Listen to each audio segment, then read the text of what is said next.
मग जातो आम्ही आता आमच्या गावाले. हो ना, माणसं वाट पाहून राहिले. माणसं बाहेर उभी आहे ना, अधिक मला निघूनच नाही राहिल्या आणि घरातून निघाले मनच नाही होत. म्हणून तुमचं कुठून निघाले नेहमीच तर म्हणते आम्हाला, कुठून निघाले यावेळेस तुमचं मनच नाही होत. सारे माणसं सारखेच आहे, ते सारे जण असेच म्हणते तुमचं कुठून निघाले मन नाही होत. कुठं बसल्या का मार गोष्टी करत बसता. तेच आहे द्यायचं बाहेर तर बातच म्हणते.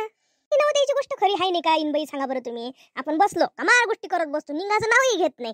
घेत नाही काय पहा बरं, नेहमीच आहे ना आपलं. काय म्हणत नाही त्याईनं आपल्याला आवाज दे परत आपण निघतच नाही ना, गोष्टी म्हणजे आपल्याला सरतच नाही.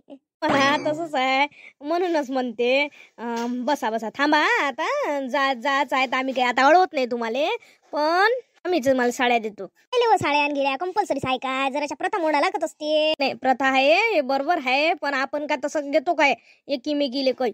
त्या निमित्ताने घेतले होते. तुम्हाला आम्ही कधी घेतो काय सांगा बरं.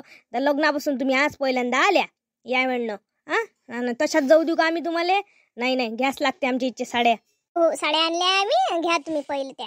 बरं कोमलबाई तिथच्या सगळ्या साड्या आणून. आई देते ना देते, घ्या बरं. नीता ताई आई जवळ. हो आई घ्या आमच्या इच्छे साड्या, घाल जा नाही तर घालानच नाही बाप्पा.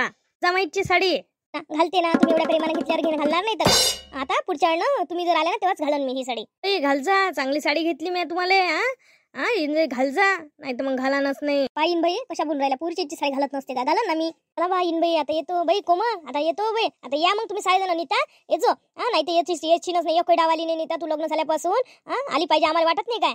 नीता येजो. कोमल तर येतेस, तू आमच्या पुरी सारखी आहे. दूरचं मानून घेऊ नको आणि येत जाय अंदी मंदी.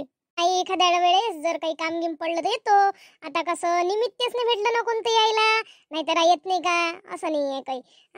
येईन एखाद्या वेळेस म्हणजे काम वगैरे पडलं ते येणं होतेच ना.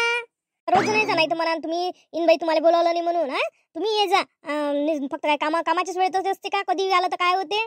ये ना 8 दिवस राहिले आमच्या घरी. कुठं 8 दिवस जमते. कुठं गेलं तर मोठा ताल आहे. माय दुखतच राहते. कोणाच्या इथं गेलं का जास्तच तब्येत बिघडते. कुठं बिचारे जायला भेटत नाही. इच्छाही असली तर जायला भेटत नाही. घर आपलं बरं आणि आपण बरं. शेवटी आता तसंच म्हणा लागते. पहा बरं, वेळेवर तब्येत बिघडते, वेळेवर नाही लागते. कोणाला कसा त्रास द्यावा एवढा. सांगा बरं तुम्ही म्हणा आपली तब्येत पाहून करा लागत असते, हे तुमचं बरोबर आहे. व आपल्याला वाटते ना काय अवकात करा, आपल्या जीवाचा अवकात आपल्याला माहित. तू घालशील साडी. वहिनी घालजो साडी. आजी घालजो माझ्या इच्छे साडी. आई तू पण घालजो. हो बाई त्या घरची साडी घालून नाही तर काय. आता पुढच्या तुला महागात दिसणी साडी. हो आम्ही सगळ्याच जणी घालतो ना. काय हो मला हलकी दिल्ली वाटते बाई ना साडी. माझी मला जराशी भारी वाटून राहिली. आता पाहा लागून घरी गेल्यावर कशी आहे कशी नाही. वहिनीची मला जराशी भारी वाटून राहिली, दिसून राहिली त्याच्यातून. कलर माझ्या जरासा बरा नाही वाटून राहिला, त्याचा चांगला वाटून राहिला कलर. बाई कायचा विचार करून राहिल्या. काही आता घाल लागते ना त्याचा विचार आहे. मग आता सर्वजण घरी गेल्याबरोबर फोन कर जा काकू. घरी बरोबर गेल्याबरोबर फोन कर जा, नाहीतर मग तुम्हाला आठवणच नाही राहत घरी गेल्या का. मग मला मी वाटच पाहत राहीन का गेले का नाही गेले करून. करतो ना आम्ही घरी गेल्याबरोबर. घरी पोहोचल्याबरोबर पहिले तुला फोन करतो. बाई जराशी तब्येतीची काळजी घेत जा. दगदग जास्त जीवाले करू नका. अशी फक्त बसल्या नको करत जा. जराशी व्यायाम गिम करत जा. शरीर त्यानं जरासं चांगलं राहते. जराशा फिरणं सुरू करा. त्याशिवाय कमी नाही होत. बिचारे फिरतो ना, पण कसं माया बिचार फिरलं का पायाच मोठे दुखते, म्हणून फिरायला मन नाही होत. ह्या अशाच करते पाय ना. डॉक्टर म्हणते फिरत जा, पण ह्या कशाच फिरायला पाहिजे. हे दुखते ते दुखते तर मग सगळ्याच पण फिराने लागन काय. उल्लीशा फिरत नाही का बसल्या. आपण म्हटलं तरी राग येते. चांगलंही सांगितलं तर राग येते. मग काय आता मी शेवटी बोलणं सोडून दिलं. कतच नाही आई तर काय करणार आहे. आपण चांगलं सांगितलं तरी नाही हो ऐका वाटते, पण माझ्याकडे चाललंच नाही होत. काय करू मी. चालणं नाही होत केलं का मग जास्तच माणसाचं तसंच होऊन जाते. चालणं होते असं म्हणा लागत असते. हो नीताचं बरोबर आहे. थोडंसं चालत जा तुम्ही, म्हणजे आपाप म्हणजे जसं पॉझिटिव्ह थिंकिंग ठेवली का मग सगळं बरोबर होते. म्हणत जाईन बापा चालणं होईल मग चालणं होईल ऐकून. हॅलो आई काय म्हणतो बाई. एवढे 2-4 दिवस झाले फोनच नाही केला मी. तुझ्या फोनची लय वाट पाहून राहिली. काहून नाही फोन केला माहिती आता. आई काय सांगू तुला, आता 2-4 दिवस कोमलच्या आई गेली आणलं होतं. मग काय वेळ भेटते हो बिचारे. आणि काही वेळ भेटला नाही आणि म्हणून काही मी तुला फोन केला नाही. कसं आहे पाहुणी असल्या म्हणजे किती काम राहते. आणि आमच्या दोघीले लय कामं पुरले.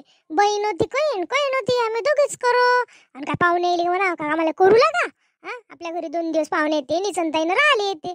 आपण काय त्याला काय काम करा म्हणणार आहे काय. बाई कराच लागते. एकमेकीला हातभार लावूच लागा लागते. आणि कोमल लिहिलं काम करा लागेल, तुला लिहिलं काम पुरलं असं मग. हो दोघी आता एकमेकीले साथ देतो म्हणून बरं आहे. तच गेल्या पाहुणी ना जरासं मग निचन झालं मन. मग म्हटलं चाल आईले फोनच नाही केला लय दिवस झाले, तर म्हणून तुला आता मग मी फोन करून टाकला. कशी आहे बाबा गिबाची तब्येत. काय पाहा लागते बाबा, तब्येत चांगली आहे आता, काही टेन्शन नाही आहे. फक्त तुमचं पा आता, तुमचं कसं आहे तर. माय काही टेन्शन घेऊ नको, माय सगळं चांगलं आहे. आणि बिचारे त्याला मग साड्या घेतल्या. साड्या म्हटलं माझ्याकडे होतं काय कसं आणायचं आहे म्हणून, जसं तुम्हाला घेतलं तसंच मी त्याला घेतलं. कायला आपण जास्त महाग घ्या, आपल्या नातेवाईकाला जेवढं केलं तेवढं त्याला करा. आपण काय जास्तीची घेऊ द्या, मी नाही घेऊ दिली. मॅस मामतानं आणल्या 500-500च्या साड्या आणल्या, जास्त काय महाग नाही आणल्या. त्याही वेळेस त्याने 500च्या साड्या घेतल्या तर मग काय आपण जास्तीच्या करा. मग मी म्हटलं 500च्याच काढल्या म्हटलं साऱ्या साड्या. आई तुला सांगू काय, मला काही असं वाटलं जरासं, तिची काकू जराशी कुचपट वाटते मला. तेच बाई एखादी, आता तू नाही काय मामी जराशी, काय आता त्या स्वभावले औषध नसते, आपलं तसं त्याचं समजा लागते. पशी आली होती तिची काकू, काहीतरी सांगून राहिली होती, पण तिला कोमल दिसली, एकदम दचकलीच बाई आणि थांबूनच गेली. पण मला असं वाटते का हे काही ना काही सांगते आपल्याला. कोणाचं काही ऐकायचं नाही, कसं आहे आपल्या घरात चांगलं चालू असलं ना, कोणाला चांगलं दिसत असते. तुला सांगतो, ऐकायची नाही. तिच्या काकूची गोष्ट असली काही होला वाचून बस विषय संपून टाकायचा, डोक्यात घ्यायची कोणती गोष्ट नाही. काय घेतलीस ती गोष्ट तिची कानावर, तिच्या काकूची. तिची काकू मला जराशी दिसलीच, बोलताना टोमणे टामणे दोन बुले ठेवलीशी. मला बरोबर नाही वाटलं तिचं वागणं. पण असं आहे, बोलायला लागत असते, चालायला लागत असते आपल्या घरी पाहुणे आले म्हणजे. तिच्या आईचा स्वभाव मला मस्त आहे, वहिनी चांगली आहे तिची, आजी चांगली आहे. काही म्हटलं तरी चांगल्याचा फरकच पडते ना, चांगली वाटली. फक्त तिची काकू जराशी मला कुठं वाटली उलीशी. असतेच एखादीच्या अंगात अयब, भांडणं लावून द्यायचे असतेच अयब. तुला सांगतो, लक्षात घ्यायचे नाही अशा गोष्टी. असंच असते आपलं, नाही काय आता आपलं नातेवाईक असलं तसं तेच नातेवाईक आहे. एखादी वय असतेच का, मग आता सारेच तसे असते काय. तू काय बरं सांगून नाही राहिली का तिची काकू चांगली वाटली, तिची काकू नाही, तिची आजी चांगली वाटली, तिची आई चांगली वाटली, वहिनी चांगली वाटली. थाय का तशा, पण एखादी असतेच. कोमल पाशी काहीतरी कुचकुच करताना दिसली मला ते, पण माहिती कोमल काही ऐकत नाही तिची वाली गोष्ट. मला असं वाटलं तिनं म्हणून टाकली वाटते तिची गोष्ट. काय व्हायचं मला काही ऐकून नाही आलं, पण मला असं वाटलं का ते काहीतरी सांगून राहिली होती. पण त्याची कोमल पोरगी हुशार आहे, काही म्हटलं तरी तिला समजते का कसं वागा लागते, काय वागा लागते. तिने कानावर घेतली नसं मला तर वाटते. हो बाई, श्री काय करू राहिला? नाही त्याला बॉल देऊन दिला आणि आता तू खेळून राहिला. बाईल बाईल बाईल उलीचं बोलणं नाही का, बात मोबाईल मागते, बैल बैल करते, मोबाईल नाही म्हणते त्याला धड, बैल बैल दे म्हणते. आता तो कसाच बोलू देत नाही फोनवर. आता एवढं तर बोललं, आता बातच मोबाईल मागते, आता देऊ नाही द्या लागते. चल बाई ठेवतो, अधिक इकडे येईन पडन फडन. हो बाई, आता देऊन दे त्याला मोबाईल, दे उलीचा खेळाले.